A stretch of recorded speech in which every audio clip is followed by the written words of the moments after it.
Happy Valentine's Day. Happy Valentine's Day, everyone. Happy Valentine's Day, Abby. This is Abby Obenchain from Clean North, among other things. And you're filling in for Luann this morning. I am. Thanks for being here. I have very big shoes to fill. Do you? What size? I actually don't know. You don't know what size Luann is. I don't know what size Luann's shoes are either. It depends if she's wearing a bra or not. You're terrible. She'd make that joke first. Flowers from the flower shop. Thanks, Emma Stone. She was on the show earlier this week. These are recycled. They were actually here. They were for me from Emma.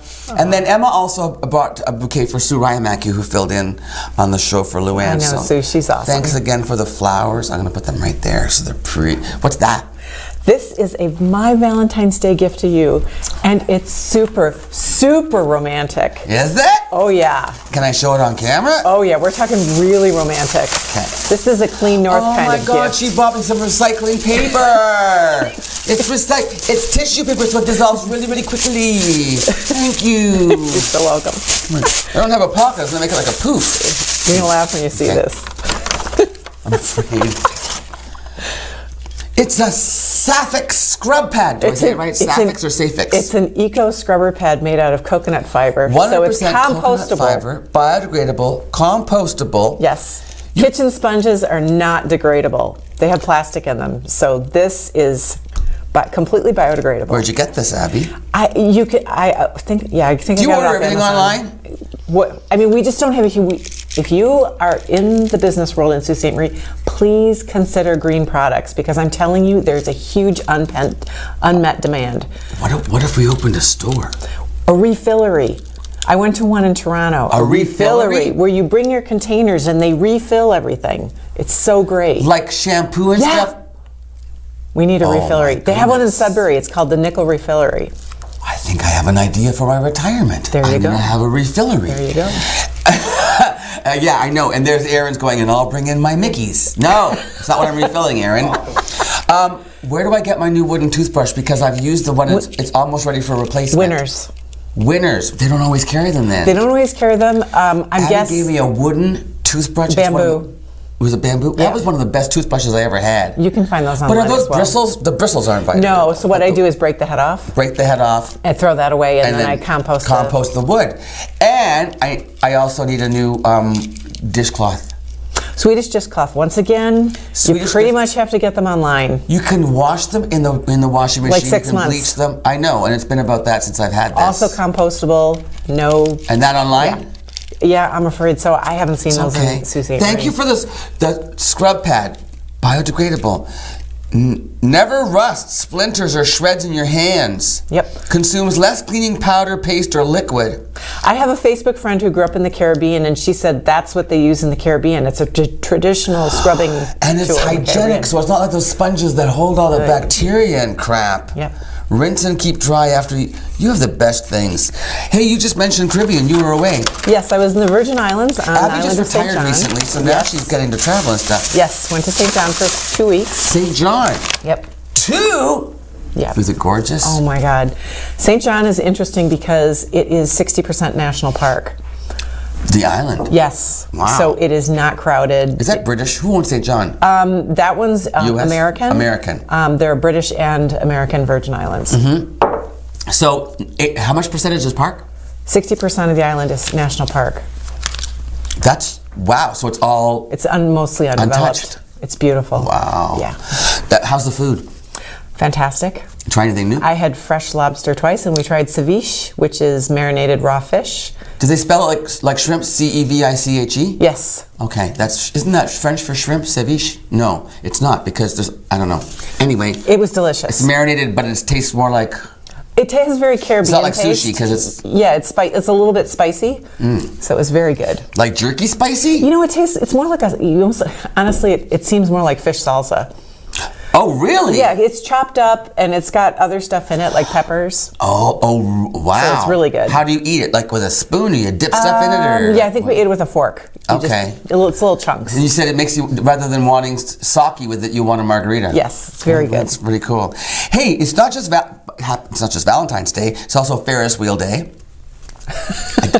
Okay. Why is that in the winter? I don't know. I think people don't think about these things. Seems like a strange time of year to have it. But this is really important. It's also National Organ Donor Day. Oh, yeah, this is an important one. It is. So think about Valentine's, think about heart, think about giving, because there are now, on any given day in Ontario, there are 1,500 people waiting for life-saving transplants. And when I say life-saving, these are transplants are the only option for these people. Yep. And every 3 days in Ontario, there is a death because someone didn't get their organ in a timely manner. It only takes you 2 minutes to register online, ladies and gentlemen. And you just go to, is it organdonor.ca? Or beadonor.ca. There it is, beadonor.ca. You can register right there. And give someone a heart. Listen, do you know that one donor can save up to 8 lives? Yes, it's amazing.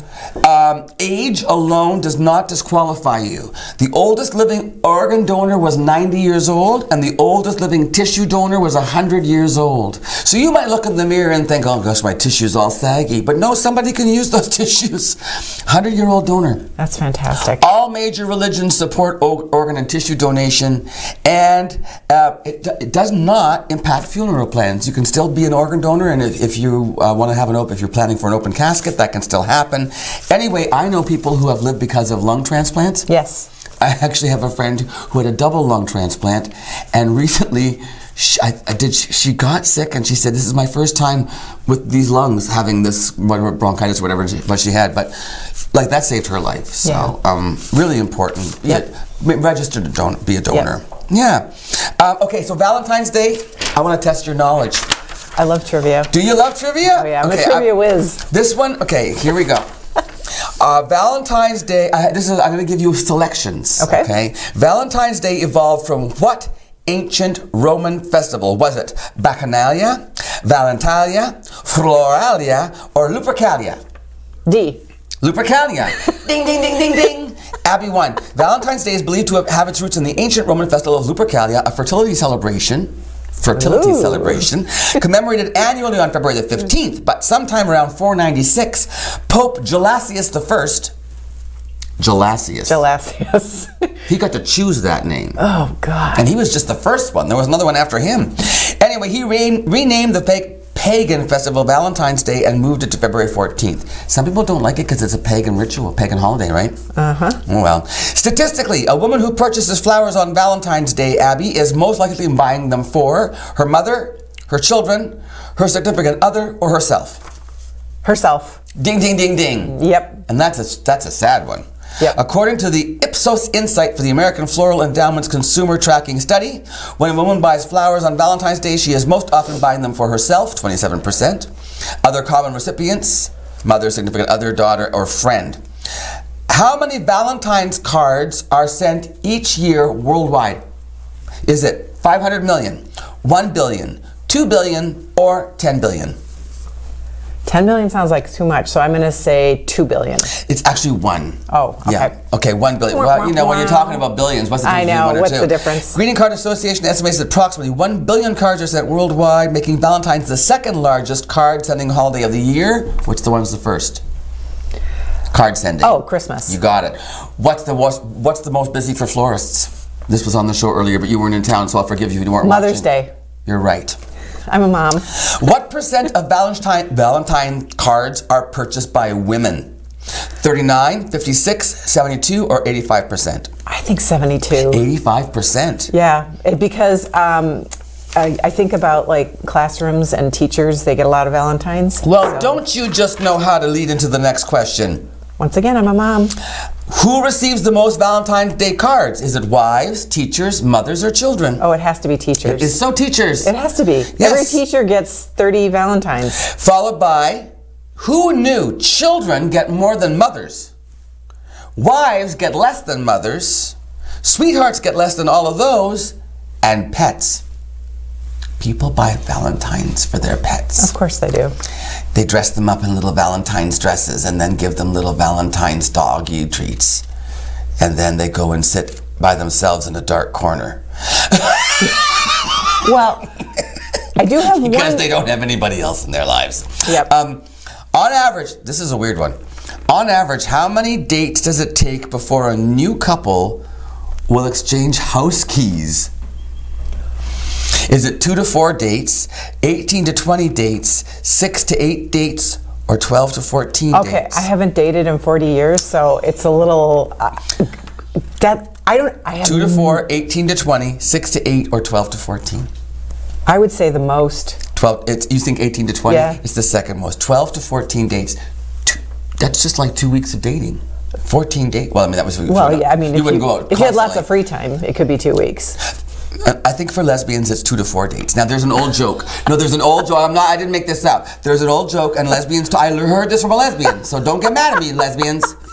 And I'm not stereotyping because it's just a joke. But the joke is, what does a lesbian show up with on her second date? A U-Haul. Oh, I shouldn't be laughing. That's okay. We're laughing with them. Right, we're laughing with them. Okay, so how about this one? This will be our last one. Who created the first Valentine's Day box of chocolates? All right, was it Russell Stover, you know Stover's chocolates? Yes. Richard Cadbury's chocolates, Louis the Fourth, or Milton Hershey? And I never knew his first name was Milton. I'm going to say Cadbury.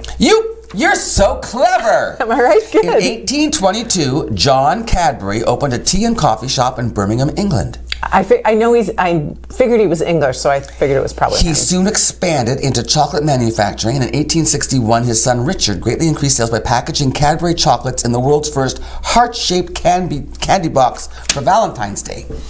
You have some tips. I do. We're going to talk about that on our next banter Yes. after our first interview. Perfect. She has some wonderful tips for how to have a green Valentine's Day. I do. I mean, you can still have a red Valentine's Day. Yes. But she's going to help us keep it green. More sustainable. Exactly. That's why I love you, Abby Openchain, because she keeps everything sustainable. All right, we're going to sustain this show with an interview coming up. This was a fun one. This was obviously pre-recorded because I'm on the trails in Hiawatha. A couple of local doctors, anesthesiologists, yeah, that's their names. Anna, anesthesiologist. They do it 10 years now. They've been doing the Ski the Trails fundraiser for the Hospital Foundation out in Hiawatha. So we went to the trails to join them. Alex was on camera and I was on snowshoes. So that's coming up. And then we have a really cool interview with the local Kumon instructor here. Excellent. You're going to join us Yes, with that I one am. because your children They did Kumon. did Kumon. And I didn't even know, I thought it was a yoga pose. So we're going to come back with all that plus the news on Mornings with Luann and Tim this happy Valentine's Day Friday. See you in a minute.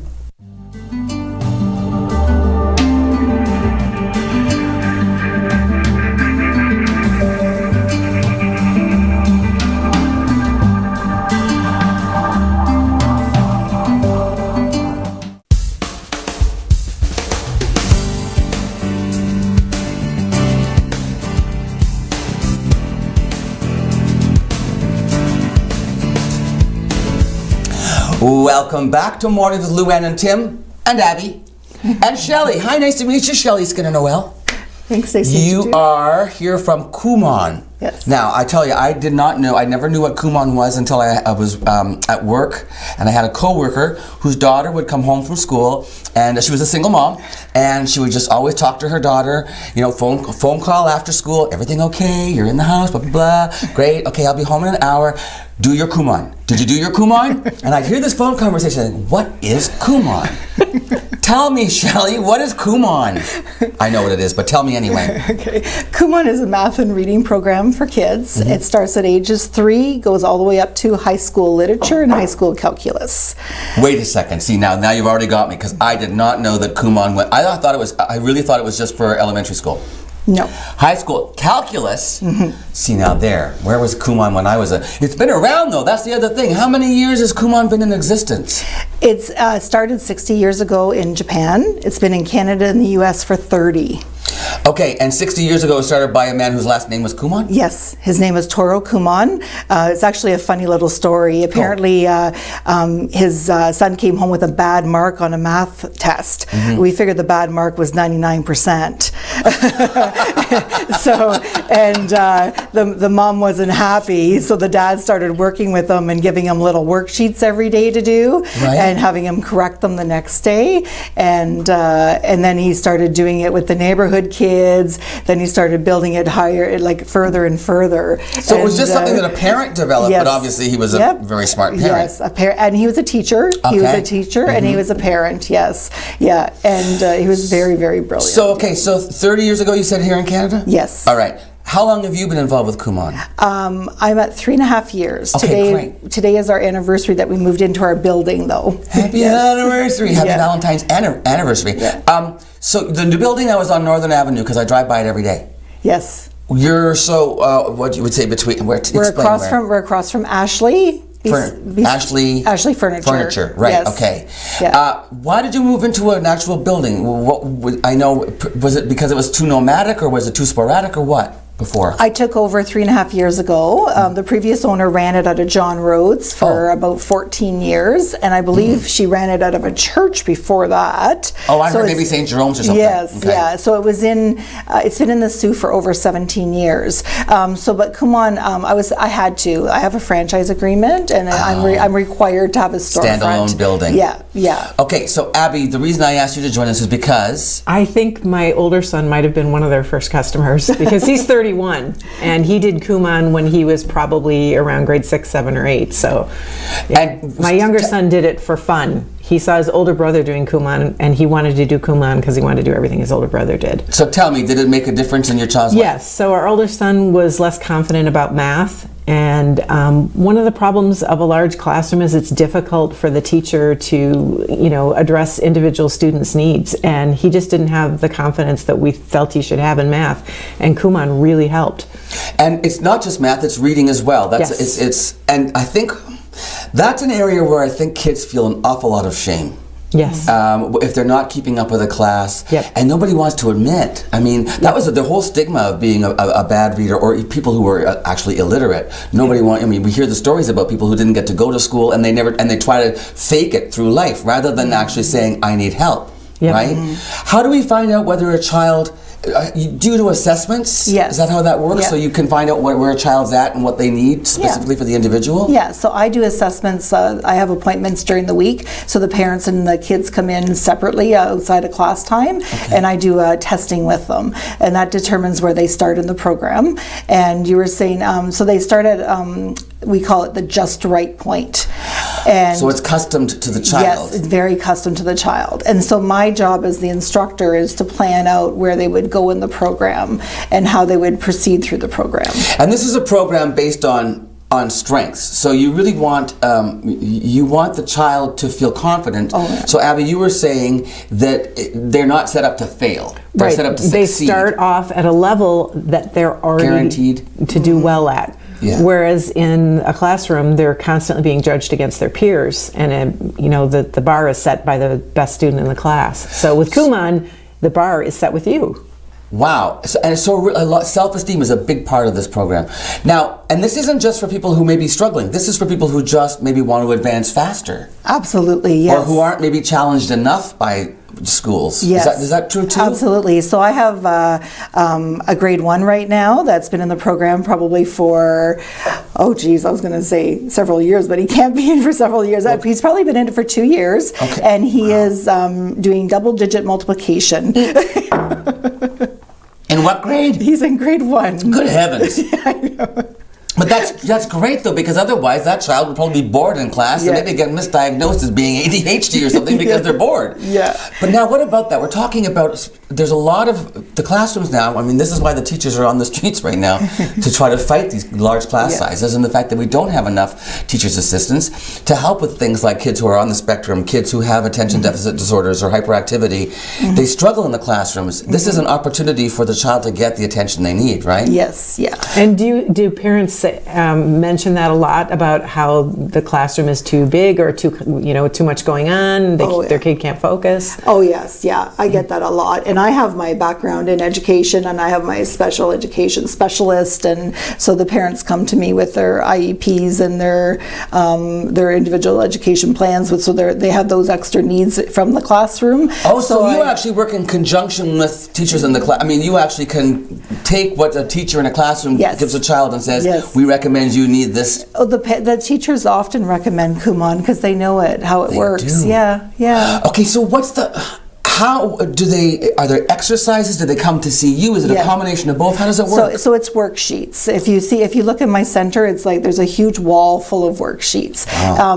There's levels. There's now I'm trying to think of how many levels there are in reading and math. But there's well, obviously, if you're going from grade 3 to grade in high school, there's a lot of levels. There's early learning levels in reading. There's about 8 early learning levels, and then it turns into the higher levels in reading. And there's probably another 13 levels of those in reading, and there's 200 pages per level. You must be a very smart woman. I'm just thinking, because you have to assess all this stuff. You've seen all this material. To know it. It's a big learning curve for me. After 3 years, I think I'm finally settling into know it all. I feel like you must have the most incredible job satisfaction to see kids blossom in learning. That must be incredibly rewarding. It is. It is so exciting to see them pass a test, or to see them read, or see them get excited about something. Get excited about learning. Yes. Get excited about math. Rather than terrified by it or intimidated by it. Oh, yeah. Okay, so they come to see you at the store. But do they come in on a weekly basis as well, or how does that work for doing their lessons? So we have classes. We have classes Monday, Tuesdays, and Thursdays. At Northern Avenue? At Northern Avenue. Okay. And they come in 2 days a week, usually. So it's Monday and Thursday, or Tuesdays and Thursdays. Okay. They have 30-minute sessions. So they come in and they do their work on those days at the center. So you have workstations for them, on places to sit? It looks like a classroom. It does. Sometimes that's a little bit intimidating, because if they don't like school, then they walk in and it looks like a school. I usually do a pretty good job of making them feel comfortable when they leave. We have incentives, we have stickers and prizes. Prizes? I love prizes. Yes. And maybe I should do Kumon. Yeah, right?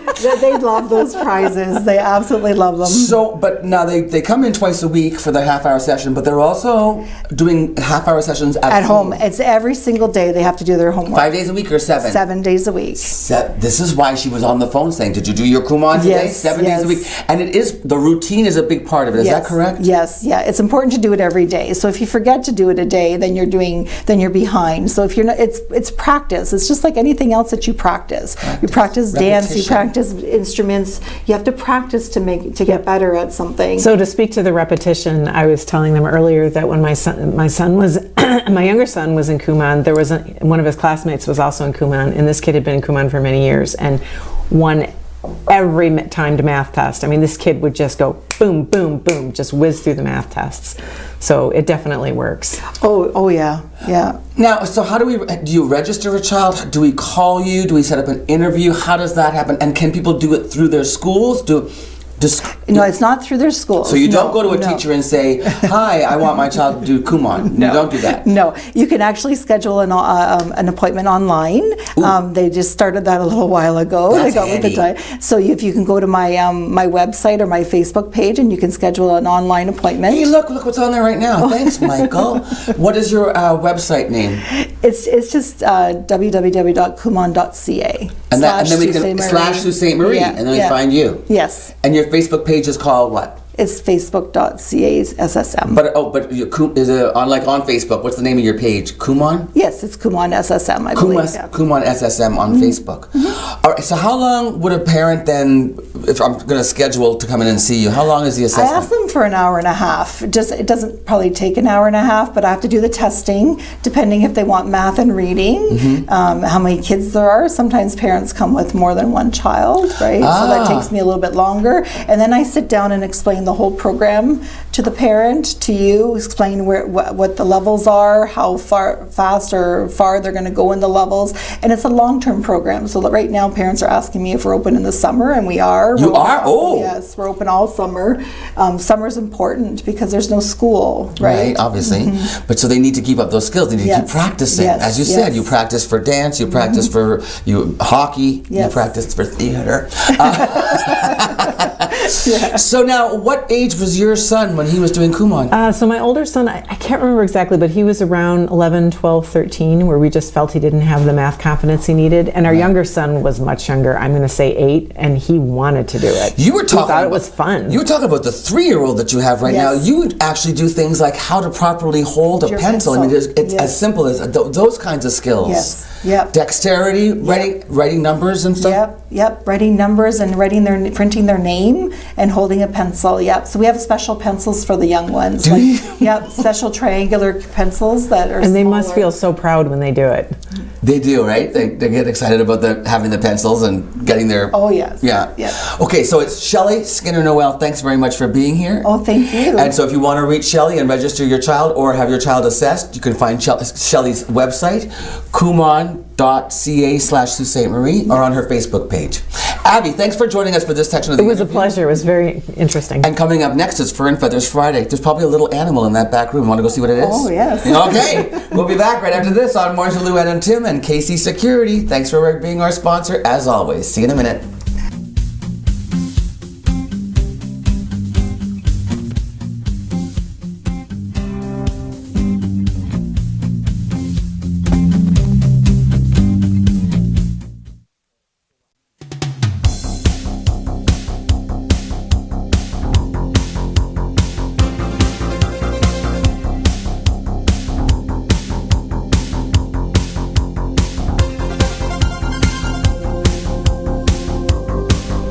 So I was asking you the trivia question about chocolates on Valentine's Day, and then there's a lot. That's an example of a lot of waste, the way that they wrap chocolates. Yes. You get the hard plastic containers sometimes, or you get lots of cellophane and stuff. Yep. Abby Obenchain, you suggest that we stay local and get rid of all the wrappings and find some place that sells chocolates made by Sweet Change.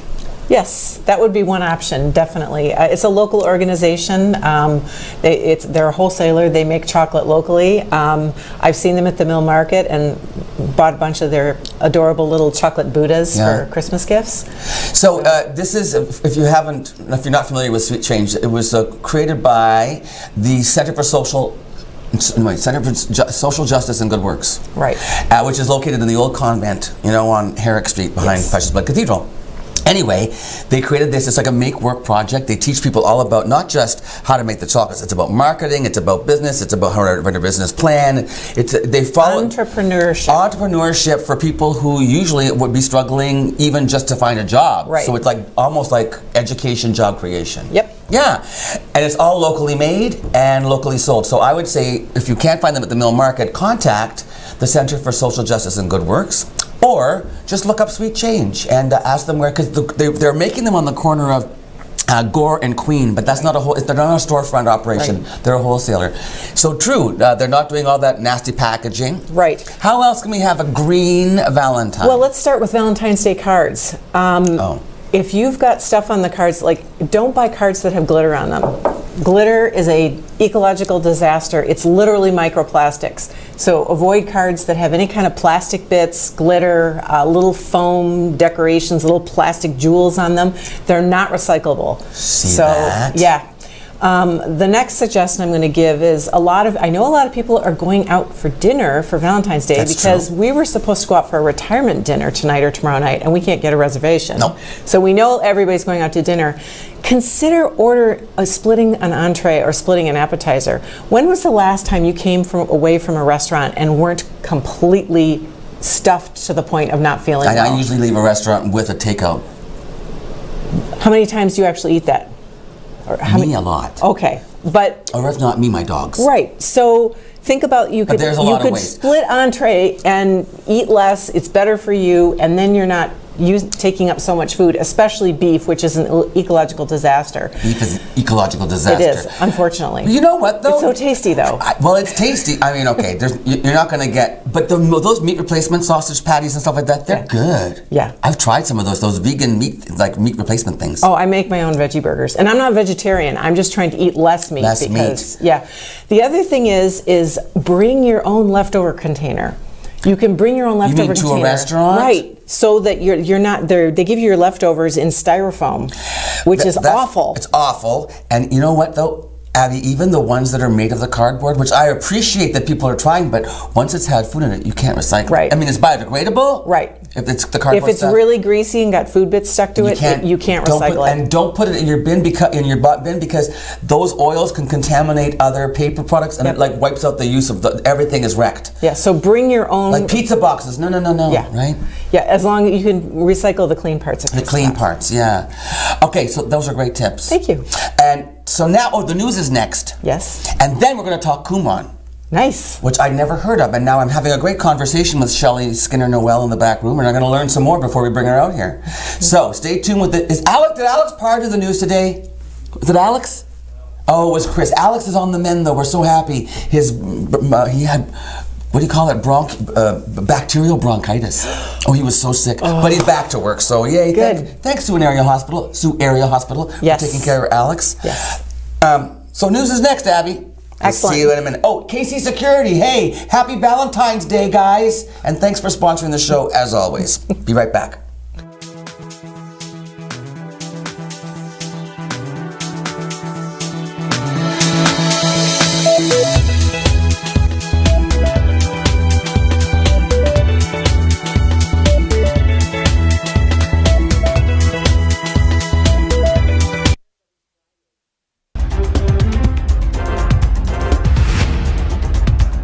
Upon landing in Germany after an extended tour of Africa, Justin Trudeau said he's concerned about the rail blockades and wants the rule of law upheld. Obviously, this is a situation we're following very closely. I have had a long and constructive conversation with Premier Horgan on the flight. I know Mr. Darno is going to give you an update soon back.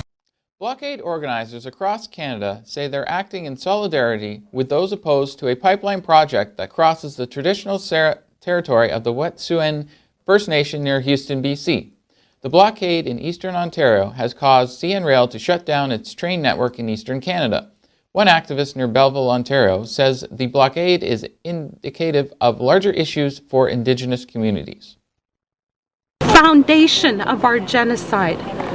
You know, it's the law of Canada that you have the right to commit genocide and carry out these atrocities under those so-called, freedom of religion. The fact that your Catholic schools still stand here, that speaks volumes. The fact that you have a train in Ottawa called the Confederation Line.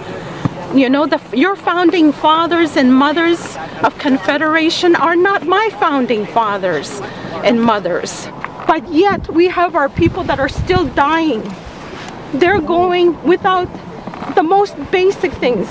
When I was first initially planning out this trip, I thought that this might be impacted, but I didn't think the entire nation, Nation's Rail would be shut down. But I was kind of thinking wow, they were actually able to shut down, get the attention of the entire national rail system. Blockades set up by anti-pipeline protesters have forced Via Rail to cancel passenger service across the country, leaving frustrated travelers in the lurch. There are no more departures as of 4 p.m. Eastern Time Thursday, and all trains en route were brought to the closest major train station. So if anything, I'm a little bit proud. A friend of mine showed me this one image where of the reconciliation sign being cut down, and it's just the anger and the frustration behind that is very, very justified in my opinion, and personally I'm against the pipeline, so if anything it's just it's a minor inconvenience on my part, but well, it's just frustrating when you travel for work all the time, right? And it is always inconvenient at the best of times, but then this is just I was gobsmacked when I first heard, because I wasn't sure, okay, where do I start? Do I stay over? And then they said, even if you stay over the next day, there's no guarantee, this could go on till next week, so. I hardly travel by train, usually drive. This trip I picked up the train because I heard that it's very comfortable. My trip to Toronto was marvelous. Then I faced up with this problem, which I was not expecting at all, and I did not have any backup plans. Prime Minister Justin Trudeau saw firsthand today what the Canadian aid money did to help the farming region in Senegal. Trudeau visited a farm in Kerry, about 50 kilometers from the capital of Dakar, where a Canadian agricultural aid project helped to bring solar panels and water pumps into the middle of the desert. It was Trudeau's final event in Africa. We're always talking about climate change and the real challenges of climate change that we're facing, and we need to realize that in Canada it's more forest fires and more floods. Here it's drier conditions and droughts and challenges with water. So a project that Canada invested in many years ago not only had an impact on the people who got to go through the project, but there were other people who took on the project who realized that it was a way with solar panels and electric pumps of being much more productive on their land, and it has led to success and opportunities, including people buying cars, people being able to send their kids to better schools and redo their homes. It is the kind of partnership where initial working together leads to long-term benefits for people in this part of the world, and that's why we're so happy to announce today further investments in projects like this that are going to make a huge difference here in Senegal and around the world. The Centers for Disease Control and Prevention offered a glimpse Thursday into its Emergency Operations Center in Atlanta, where employees are tasked with responding to the new virus at the center of a global outbreak. We currently have three. So this is the Emergency Operations Center at the Centers for Disease Control and Prevention. We were activated on January 21st as part of the response to the coronavirus epidemic. As the epidemic continued to expand, we felt that it was important to expand our response as well. And this really represents an agency-wide response. Over 800 people are working specifically on coronavirus right now. Only about a third are actually in Atlanta. They are working in cities around the United States and even outside of the U.S. The data that has come out of China suggests that the hospitalization rates and the mortality are not that far different than influenza. So looking down the road, this could be the equivalent of a mild to moderate influenza pandemic, or maybe even a really bad influenza season. But again, that's based on very limited data, knowing what we know right now. This appears to be a much milder clinical illness than SARS, and certainly much more than MERS, the Middle East Respiratory Syndrome. But that said, I don't want to take away any of the concern, because we're responding vigorously to make sure we can stay ahead of this as much as possible. And now for the top stories from the Associated Press. This is AP News Minute. House Democrats are pushing for an investigation of Attorney General William Barr, alleging he politicized law enforcement. Barr denies it, saying he decided alone to overrule a prosecution recommendation for convicted Trump ally Roger Stone's sentence. Chinese authorities confirm more than 5,000 more cases of the coronavirus and over 120 more deaths. The U.S. Embassy in Japan says it's working to ensure the safety and health of U.S. citizens on a quarantine cruise ship. At a presidential town hall in Las Vegas, Pete Buttigieg said Senator Bernie Sanders' Medicare for All plan would hurt thousands of union members. Buttigieg said the plan would take away the health care benefits that Nevada's culinary union won through difficult negotiations. Prosecutors are set to deliver their closing arguments against disgraced movie mogul Harvey Weinstein. Weinstein, who was charged with raping one woman and forcibly performing oral sex on a second, did not testify. Ed Donahue, The Associated Press, with AP News Minute.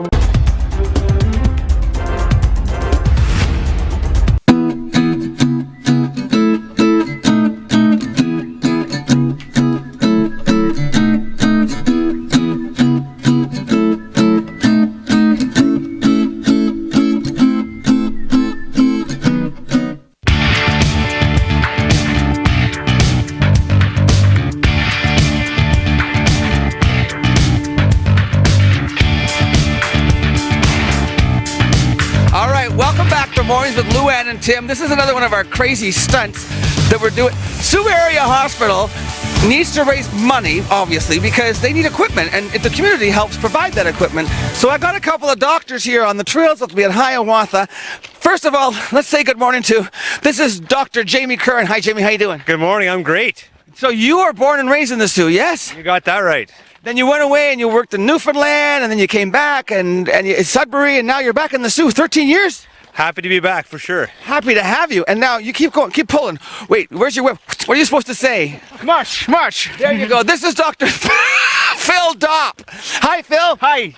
Why are you in a dog sled? I had a bit of a hockey mishap. Phil has a broken ankle, so his buddy here, 10 years you guys have been working together on this Ski the Trails. Is that what it's called? Yeah, this is a 10-year anniversary. Yep. 10-year anniversary of Ski the Trails. Hey, Jamie, how much money have you raised in those 10 years? Are you familiar with the amount? Yeah, we've raised collectively about $125,000 for the capital expenditures. Yeah. In 10 years? You got it. Okay, so the goal this year is you want to hit 150 grand, right? I do. So we got to raise $25,000. How do we do that?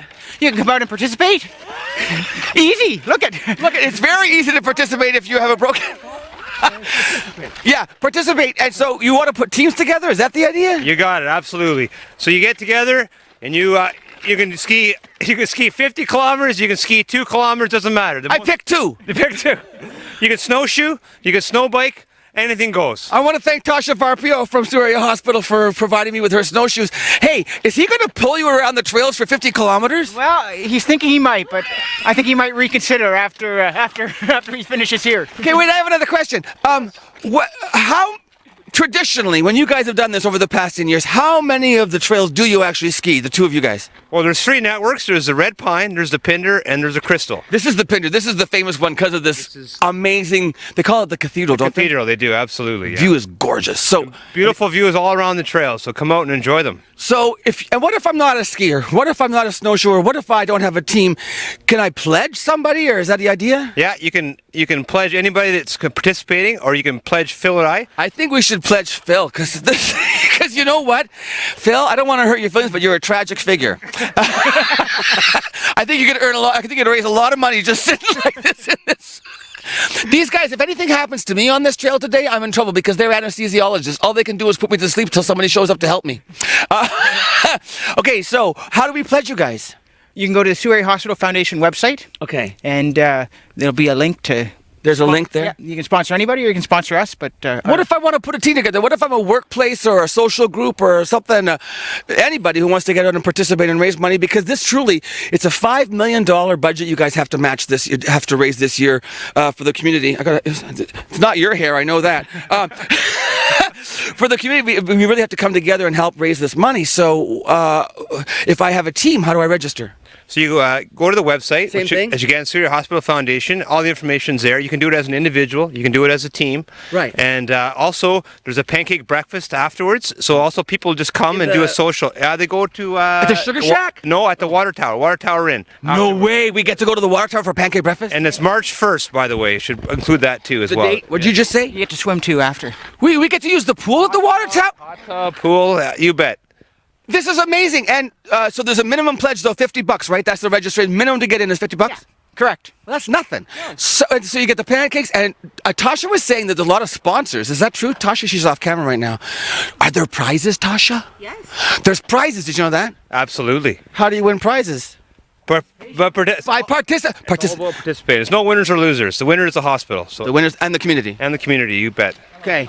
Now let's continue to get some exercise. Alex, we're going to go right past you here. So guys, tell me, what attracted you to come back to Sault Ste. Marie, Jamie? Lifestyle, right here, Hiawatha.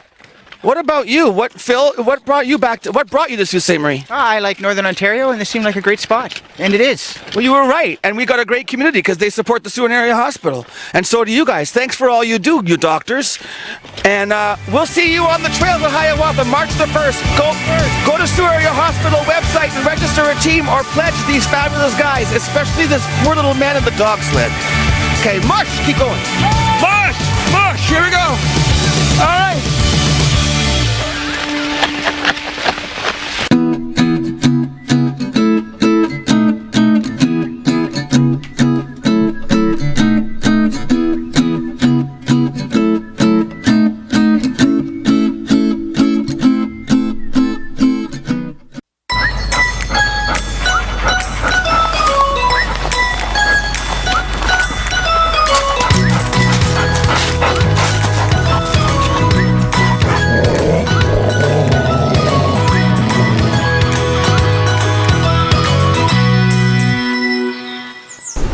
Happy Valentine's Day, Laura. Happy Valentine's Day. You look really nice. Thank you. Who's our little friend? This is our little friend Badger. Hi, Badger. Oh, look. Oh, he's loving that. Yeah, he likes is the he chin purring scratches. right now? He is.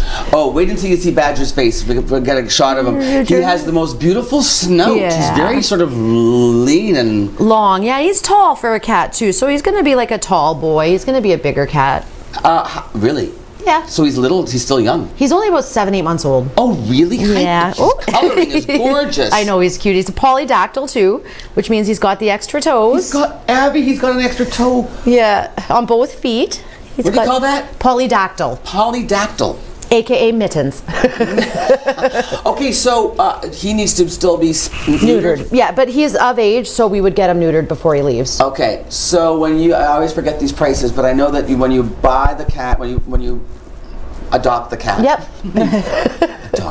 When you adopt the cat, the fee includes your adoption fee includes something that goes towards neutering. Correct. With him, so it's a $30 adoption fee, which stays in shelter, and then $60, we call it a snap deposit, which goes towards the spay neuter. Okay. So for us, it helps offset the cost of it.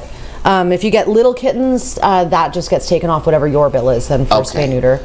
And that includes, he's got all his first set of shots, he's dewormed, and otherwise completely healthy. Absolutely, yeah. We do full checkups, check him for fleas, ear mites, all the fun stuff. Oh yeah. Those ear mites are nasty for cats. They're hard to get rid of too. And they can make a cat like crazy, right? Yeah, and we've got actually 2 cats right now in shelter, and they've got cauliflower ear. So their ears are all kind of crumpled up and really thick because they've had unchecked ear mites for a very long time. So just the scratching alone has caused a lot of scar tissue to build up in the ears, which are pretty fragile for kitties, eh? They're just like little. Okay, so. Hi. There's a house for this cat. Any house. He's incredibly outgoing, easygoing. Wasn't a fan of car rides. No, didn't like the car ride. Didn't like the car ride. He was yelling at you. Yes, he was. But he'll be good with other cats as long as your other cat tolerates. Because he's going to be a hyper, playful, happy cat. He's skinny. He is. Yeah. He needs to. Hey, buddy. You need to eat a little bit more. Yeah. He just got over the cold too, and he was quite dramatic about being sick. Did he get the kennel cold from the kennel? Yeah, the upper respiratory, we call it. It's the sniffles, and he kind of went off food because he was very dramatic about being sick. Oh, you're a drama cat. He didn't like being sick. He was. Okay. It was the end of the world. Abby, do you want this cat? Abby just shared with us that. How old was your cat? Huh? 16. Oh boy. Whoa! Abby That's had awesome. a 16-year-old cat that they had to say goodbye to, so she's a sucker for kitties.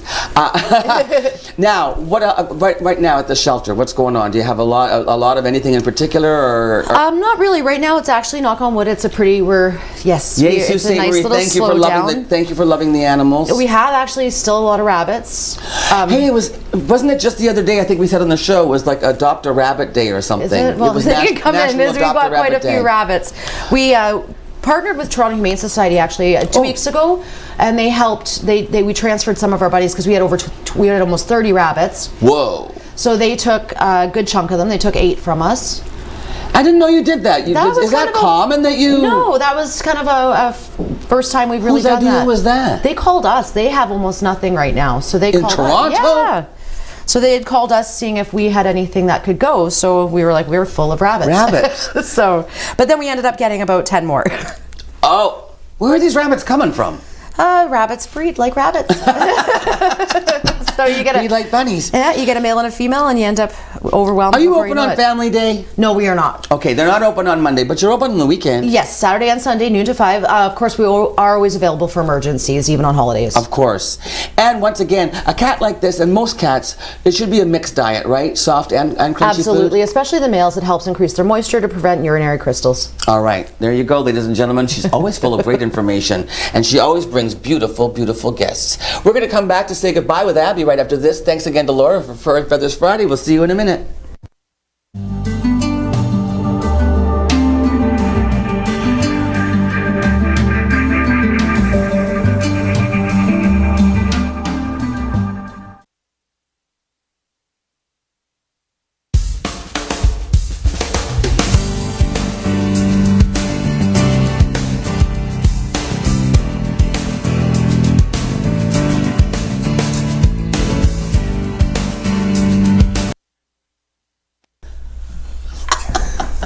Hi, I was just looking at how pretty that is.